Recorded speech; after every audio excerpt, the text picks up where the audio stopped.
Nagbabalik po ang ating programa DepEd Hour at para po sa unang episode ng ika-11 taong anibersaryo ng DepEd Hour, narito na po ang detalye ng mga balita. Itinanghal na Division Champion ang Aka Elementary School sa Search for Best Innovations in Education. Ibinida ng AKA sa komprehensibong proyektong AKAPIN o A Comprehensive Approach Project in New Normal ang mga gawaing sumagot sa iba't ibang problemang pangkurikulum na bunsod ng pandemya. Kasama sa itinampok sa proyekto ang WINS modules, Online Mobile Pabasa o OMP, Integration of Mandated Observances o IMO, Optimized Beginning Reading at Home o OBRA at All Numerates Exercises and Worksheets o ANU. Nahigitan ng Aka Elementary School ang malalaking mga paaralan na kinabibilangan ng Cabanatuan East Central School, Mayapyap Elementary School, Caalibangbangan Integrated School at Cruz Roja Elementary School sa kategoryang content o pagpapayaman ng curriculum. Ayon sa pamunuan ng Aka Elementary School, ang pagkapanalo ng paaralan ay bunsod ng sama-samang pag-iisip at pagsasakatuparan ng mga gawaing nakatuon sa pagpapainam ng pagkatuto ng mga batang AKA. Formal na kinilala ang AKA na pambato sa Regional Best Innovations in Education sa ipinalabas na Division Memorandum No. 182 Series 2021. Naitala po ang balitang iyan ng inyong lingkod. On vaccination program of the local government, the second dose of COVID-19 vaccination for Barangay Pula, Cabanatuan City was once again held at Pula Elementary School last August 5. This is through the Cabanatuan City COVID-19 Mobile Vaccination Program, which aims to make free vaccination more accessible to most vulnerable members of the community, the senior citizens, and persons with comorbidities. Before the screening protocols, representative from the Department of Education, or Department of Health I should say, reminded the recipients of vaccine with the do's and don'ts once they have been vaccinated. One of which was to refrain from drinking alcoholic beverages within 2 weeks after vaccination. He also emphasized that maximum health protocols still need to be strictly observed to ensure complete protection against COVID-19. Meanwhile, teachers and non-teaching personnel of Pula Elementary School under the A3 category who were given first dose last July 21 because of the low turnout of senior citizens and persons with comorbidities also received their second dose of vaccine, now making them fully vaccinated. The school administrator Leia Pauline Esquadro, together with all the teachers and staff, were thankful to Mayor Micah Elizabeth Vergara for this free vaccination program. She said that being vaccinated made them better protected and more motivated to prepare for the upcoming opening of classes, but not heedless of the still present dangers of COVID-19. This report was posted by Leia Pauline Esquadro of Pula Elementary School. Sa usaping supplementary learning materials, mapalad na napabilang ang Mayapyap Elementary School sa mga piling paaralan sa sangay ng Cabanatuan na makatatanggap ng Educomics mula sa JA Philippines at Johnson & Johnson na mga external stakeholder ng kagawaran. Noong ika-6 ng Agosto ay naisagawa ang pagpupulong sa mga kinatawan ng kumpanya kasama ang 40 guro ng mga paaralang napabilang sa proyekto. Kasama din sa pagpupulong sina CID Chief Priscilla Sanchez at tagamasid pansangay sa Agham Romeo Hipolito. Ang Educomics ay isang platform na kolaborasyon ng dalawang kumpanya kung saan ipinakikilala ang science at technology, engineering, math, manufacturing, and design or STEM 2D courses. Ito ay binubuo ng 4-episode series ng comics na tumatalakay sa iba't ibang science topics na tumitiyak na ang mga bata ay nag-e-enjoy habang natututo. Ang nasabing proyekto ay lalahukan ng mga grade 5 at grade 6 pupils. Nagpapasalamat si Principal Leia Alvaran dahil sa pagkakataon ng paaralan na mapabilang sa ganitong proyekto na lilinang sa kaalaman ng mga bata. Aniya, titiyakin ng paaralan na magagamit ang mga donasyong ito para matiyak ang pagkatuto ng mga batang MES, lalo't higit sa panahong ito na wala pa ring face-to-face classes. Ang ulat po na ito ay naitala ni Maybel Ibuen, DepEd Media Bureau member mula sa Mayapyap Elementary School. Sa usapang paghahanda naman ng paaralan para sa susunod na taong panuruan, nagsimula ang Brigada Eskwela para sa school year 2021-2022 sa Bakod Bayan Integrated School nitong nakaraang linggo. Sa unang araw ng Brigada Eskwela ay lumahok ang mga guro sa Brigada Eskwela National Kick-Off via Facebook Live at Brigada Eskwela Regional Kick-Off naman nitong Agosto 6. Matatandaan na noong nakaraang Mayo, bago pa man ang opisyal na pagbubukas ng Brigada Eskwela 21, ay nakapagsagawa na ang paaralan ng mga aktibidad gaya ng pagkukumpuni at pagsasaayos ng mga silid-aralan sa tulong ng private and public partnership. Nagsagawa rin ang paaralan ng serye ng mga pagpupulong ukol sa mga aktibidad at paghahanda para sa Brigada Eskwela 21 sa pangunguna ni Principal Artemio Dionisio, katuwang sina Robin Mateo at Jimmy De Vera na kapwa mga Brigada Eskwela Coordinators ng paaralan. Isa sa mga prioridad ng paaralan kaugnay ng Brigada Eskwela 21 ay ang makapagsagawa ng epektibong estratehiya ng pagbabayanihan sa paaralan sa kabila ng pandemya at masiguro ang kaligtasan ng lahat ng makikiisa sa Brigada Eskwela. Bibigyang pansin din ng paaralan ang partnership initiatives mula sa komunidad at mga stakeholders upang matugunan ang pangangailangan sa modular learning modality ng paaralan. Ang mga aktibidad at proyekto na isasagawa sa paaralan ay kaugnay ng DepEd Memo No. 48 Series 2021 na may titulong 2021 Brigada Eskwela Implementing Guidelines. Magtatagal ang Brigada Eskwela 21 hanggang Setyembre 30. Ang ulat po na ito ay naitala ni Annalisa Palyok ng Bakod Bayan Integrated School.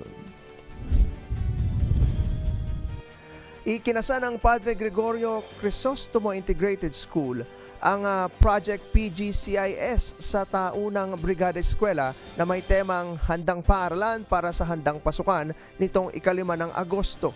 Ang programang Project PGCIS ay may ibig sabihing public and private stakeholders, generosity, collaboration and involvement toward safe and effective learning. Ito ay naglalayong higit na mapaigting ang paghihikayat sa mga stakeholders ng paaralan tulad ng mga alumni, NGOs, LGUs at iba pang pribadong institusyon na makatugon at makatulong sa nasabing proyekto. Ayon kay Ginang Antoniette Mendoza, tagapagtaguyod ng programa, ito ay makatutulong upang makalikom ng mga pondong magagamit sa pagkukumpuni ng paaralan, ganun din sa pangangailangang kagamitan tulad ng pangmedikal at pampaaralan at lalo't higit na maihanda ang paaralang maging ligtas para sa nalalapit na pasukan. Upang higit na maipabatid sa buong pamayanan, isang video presentation ang ipinakalat tungkol sa mga impormasyon ng programa na ipinalabas sa FB page ng paaralan. Sinuportahan ni Naginang Helen Garcia na siyang School Coordinator ng Brigada Eskwela 2021 at punong guro Trinidad Beltran ang nasabing proyekto. Inaanyayahan naman ni Beltran ang lahat na tumugon at makiisa sa programang ito sa paniniwalang mas magiging madali ang paghahatid ng serbisyo at dekalidad na edukasyon sa bata. Naitala ang ulat na ito ni Jean Pauline Leoncio. Sa Brigada Eskwela pa rin, sinimulan na ng paaralan ng Mayapyap ang paghahanda sa Brigada ngayong taong panuruan 2020-2021 sa pamamagitan ng pagpapalit ng frame ng profile picture ng mga kawani ng paaralan at pagsuporta sa katatapos na 2021 Brigada National Kick-Off noong Agosto 3 sa Facebook live streaming. Sabay-sabay ang lahat ng kawani ng paaralan ng Mayapyap noong ika-2 ng Agosto na nagpalit ng frame bilang hudyat ng kanilang paghahanda para sa taunang bayanihan sa DepEd o ang tinatawag na Brigada Eskwela. Nanguna si Punong Guro Lehe Alvaran sa ginawang pagpapalit ng frame ng kanyang profile picture at sinundan ito ng lahat ng guro ng nasabing paaralan na nakasulat ang tema ng Brigada Eskwela na Bayanihan para sa Paaralan. Ayon sa Punong Guro, ito na ang unang hakbang ng pagbabayanihan sa paaralan at pakikiisa sa taunang pagsasagawa ng brigada sa buong bansa na nilalahukan ng mga magulang, mag-aaral, mga guro, pribadong individual, mga kawani ng iba't ibang ahensya ng gobyerno, non-government organizations at iba pang miyembro ng komunidad.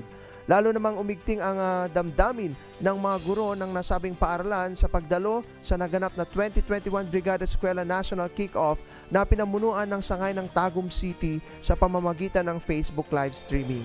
Gumawa ng Google link si Alvaran upang sama-sama ang lahat ng kanilang mga guro at iba pang kawani ng paaralan na manood mapanood ang nasabing kick-off. Binigyang diin ng Schools Division Superintendent ng Tagum City na si Dr. Josephine Fadul na hindi hadlang ang pandemya sa pagsasagawa ng taunang pagsasagawa ng Brigada Eskwela at Oplan Brigada o Oplan Balik Eskwela. Ayon sa DepEd, ang Brigada Eskwela 2021 ay naglalayong pagtibayin ang pagbabayanihan ng kagawaran ng edukasyon at ng mga stakeholders para sa patuloy na paghahatid ng dekalidad na edukasyon sa kabila ng pandemya ngayong darating na pasukan. Ang ulat na ito ay naitala ni Alma Grace Hortaleza ng Mayapyap Elementary School. Sa iba pang mga kaganapan sa patuloy na pakikibaka sa bagong mukha ng edukasyon, ay patuloy din sa pagbibigay ng dekalidad na edukasyon ang Caalibangbangan Integrated School. Sa katunayan, bilang paghahanda sa darating na pagbubukas ng klase sa Setyembre 13 ay ipapagamit na sa mga mag-aaral ang mga supply na tablets mula sa kagawaran.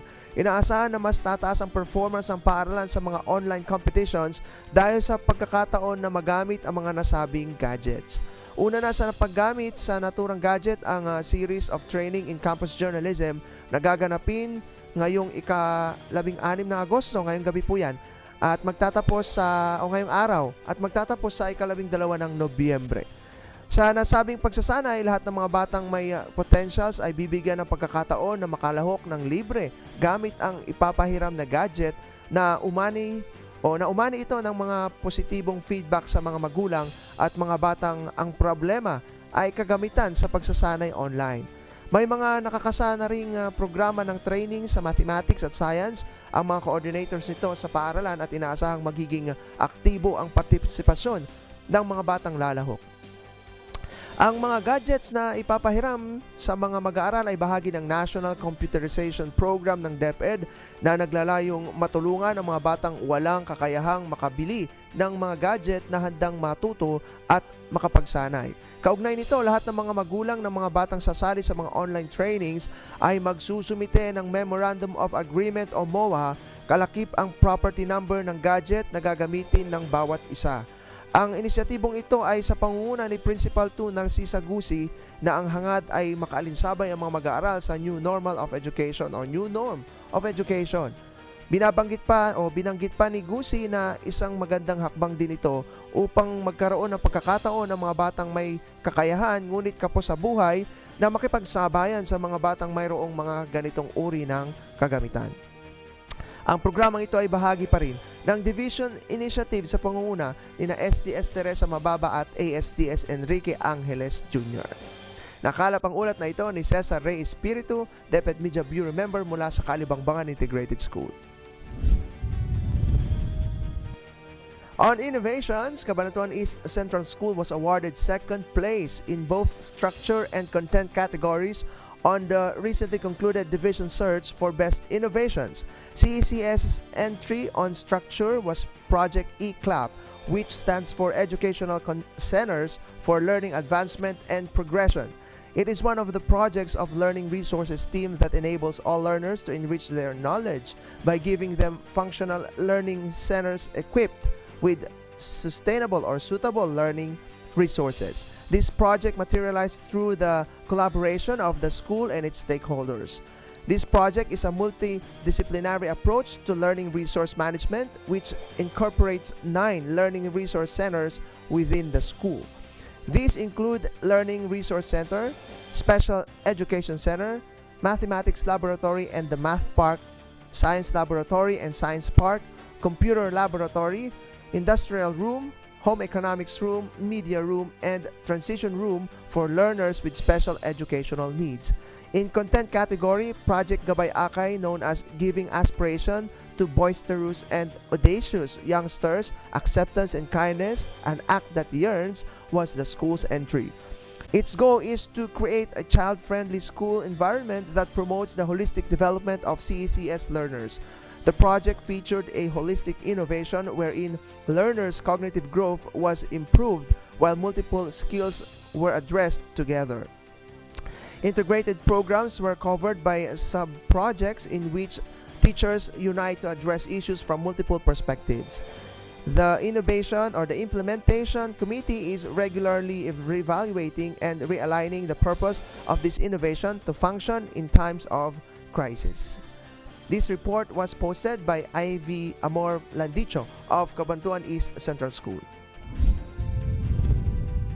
Mula pa rin sa Cabanatuan East Central School, pagkilala at pagbibigay parangal sa mga natatanging internal at external stakeholders ang tampok ng isasagawang kauna-unahang virtual convocation o recognition ceremony ng paaralan na gaganapin sa pamamagitan ng FB Live sa Agosto at 30. Ayon kay Roda Mangolabnan na siyang Principal 4 ng Cabanatuan East Central School, kabilang sa internal stakeholders ng paaralan ang bibigyang parangal ay ang mga mag-aaral na nagwagi sa iba't iba pang rehiyon, nasyonal at internasyonal na mga pang-akademikong kompetisyon sa kabila ng hamong dulot ng pandemya. Kasama rin sa bibigyang parangal ay ang mga guro at mga magulang na naging kaagapay ng paaralang sentral upang maging matagumpay ang patuluyang pagbibigay ng dekalidad na edukasyon gamit ang modular at online distance learning sa buong panuruan ng 2020-2021.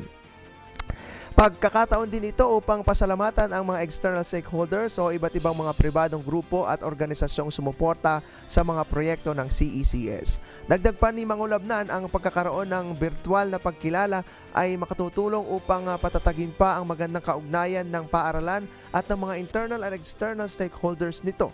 Paraan din umano ito upang mahikayat palalo ang mga mag-aaral, guro, magulang at iba pang mga guro o grupo at organisasyon na magpaabot pa ng suporta yamang nagkaroon ng maraming achievements at magandang performance ang CECS sa katatapos na taong panuruan dahil sa kanilang pakikipagtulungan. Kasalukuyan na ngayong isinasaayos sa mga guro ng CECS ang video presentation na gagamitin sa virtual recognition, kasama na ang recording nito para sa FB Live at ang paggawa ng mga sertipiko para sa lahat ng bibigyang parangal. Ang ulat po na ito ay naitala ni Leslie Magno ng Cabanatuan East Central School. Mula naman sa Mayapyap Elementary School, pagkatapos ng ilang linggong Be One of Us campaign para sa incoming Grade 1 ng Special Science Class, naisagawa na nitong ika-9 ng Agosto ang online interview at reading ability test para sa mga registrants. Dahil sa patuloy na banta ng COVID-19 at ng Delta variant ito, muling isinagawa ang selection gamit ang online platforms. Ang selection committee ay binubuo ng mga special science class teachers sa pagpapatnubay ng punong guro ng paaralan na si Dr. Lea Alvaran. Bago pa man isagawa ang selection ay nagkaroon muna ng orientation para sa mga magulang ng mga bata at ipinaliwanag ang paraan ng pagpili. Ayon kay Binibining Lian Lastrado, grade 1 teacher, umabot ng 37 bata ang mga nagparehistro. Ang bilang na ito ay mas marami kumpara noong mga nakaraang taon. Ayon kay Alvaran, hindi maitatangging malaki ang nagiging bahagi ng mga batang nasa special science classes dahil sa karamihan ng mga batang nagbibigay parangal sa paaralan ay kabilang dito. Idinagdag pa ng punong guro na ang mga batang ito ang mga susunod na magpapakitang galing at magbibigay karangalan sa paaralan at magpapatunay na basta batang mes, the best. Ang ulat na ito ay naitala ni May Belibuen, DepEd Media Bureau member mula sa Mayapyap Elementary School. On professional development, San Jose National School equipped the roster of teachers to become responsive and adaptive to the pressing situations by developing relevant action researches conducted this July 29 via Google Meet platform. The webinar on designing, conducting, and disseminating action research was participated in by teaching and non-teaching personnel to renavigate the school's programs as a preparation for the upcoming school opening for school year 2021-2022. The aforesaid was graced by the District 2 PSDS Belinda Malyare, where she challenged the teachers to create possible innovations to address the uproaring issues in distance learning and improve the delivery of learning and instruction among students. Meanwhile, School Principal Rosario Soriano recognized the significant role of action research in the school's continuous improvement in curriculum and policy making. Further, the webinar has become more profound because of the roster of speakers who shared their expertise. Dr. Raquel Moana Abulencia, Master Teacher 1 of Honorato C. Perez Senior Memorial Science High School, imparted the foundations of planning and designing action research, while Mr. John Angelo Almazar of Marciano Memorial National High School shared his expertise in conducting and disseminating the results of action research. Moreover, selected teachers were given a chance to share their developed and published action researches, which contributed to the recalibration of schools' curriculum and program. Mrs. Imelda Sebastian focused on using interactive electronic history. Genesis Takbianan delved herself into doing substantial learning modules for STE curriculum. Dr. Maria Benita Estrera shared her work on the improvement of science teachers' pedagogy, and Dr. Arnulfo Santiago Jr. imparted his innovation on enabling the teachers to improve one's skills in employing the integration of across and within the curriculum stipulated in the RPMS through a unified lesson plan. Lastly, CID Chief Priscilla Sanchez emphasized a challenge to every participant to adhere to the high standards of excellence in all future action researches. This report was posted by Denver Soriano of San Jose National High School. At natunghayan po ninyo ang unang live episode ng DepEd Hour para sa kanyang ika-11 taong pagkakatatag. Sa ngalan po ng mga pangunahing tagapagtaguyod ng programang ito na mag-amang Jay at Micah Vergara, sa tagapamanihala ng mga para ng lungsod, Teresa Mababa, sa tagamasid Pansangay, Glenn Agustin, kasama si Henry Pawig at ang buong puwersa ng Cab TV at DWWJ. Ako po si Alan David Valdez. Naway sumating lahat ang mapayapa at ligtas na gabi. Happy 11th anniversary pong muli sa lahat ng bumubuo ng DepEd Hour. Magandang gabi po.